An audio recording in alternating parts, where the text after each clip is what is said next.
शहरातील अनधिकृत होर्डिंगधारकांवर मनपाने कारवाई करण्यास सुरुवात केली होती. मात्र होर्डिंगधारकांनी स्वतःहून होर्डिंग काढून घेण्याची तयारी दाखवल्याने मनपाच्या वतीने 9 जूनपर्यंत अनधिकृत होर्डिंग काढून घेण्याची मुदत अनधिकृत होर्डिंगधारकांना दिली आहे. दिलेल्या मुदतीत अनधिकृत होर्डिंग न काढल्यास मनपाच्या वतीने कारवाई करण्यात येईल असा इशारा मनपाचे उपायुक्त हेमंत निकम यांनी दिला आहे. राज्य शासनाच्या परिपत्रकानुसार शहरातील अनधिकृत होर्डिंग काढण्याचे आदेश आले होते. त्या आदेशाचे पालन करीत शहरातील होर्डिंगची चाचपणी करण्यात आली. त्यात शहरात 300 होर्डिंग असून त्यातील काही अधिकृत तर काही अनधिकृत होर्डिंग असल्याचं मनपा प्रशासनाच्या निदर्शनास आलं.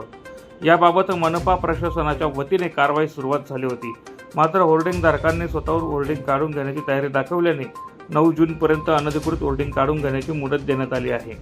कालपासून शहरामध्ये जे काही अनधिकृत होर्डिंग्ज आहेत आपल्या गावातले की ज्यांना परमिशन नाही किंवा ज्यांची मुदत संपलेली आहे त्या सर्वांवर शासनाने दिलेल्या परिपत्रकानुसार व राजपत्रानुसार व जे 2022ला नियम झाले त्या अनुषंगाने कारवाई चालू केलेली आहे.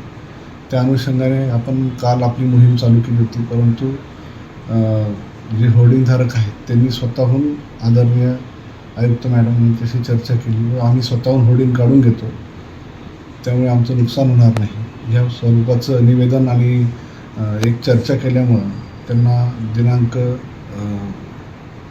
9पर्यंत 10पर्यंत आपण मुदत दिलेली आहे की त्यांनी स्वतःहून काढून घ्यावेत. त्यांनी तोपर्यंत जेवढे लोक काढून घेतील तेवढे, अन्यथा जे लोक काढणार नाहीत तर त्यांचे जे काही अनधिकृत होर्डिंग्ज आहेत ते सर्व काढण्याची प्रक्रिया महापालिकेमार्फत केली जाईल व ते आहे ते जप्त करण्यात येईल. एकूण शहरात 300 होर्डिंग्ज आहेत आज अखेर. त्यातल्या बऱ्याचशा लोकांनी पूर्वी परमिशन घेतल्या होत्या, परंतु त्यांच्या परमिशन संपलेल्या आहेत. त्यांनी 1 वर्षासाठी परमिशन घेतलेल्या होत्या.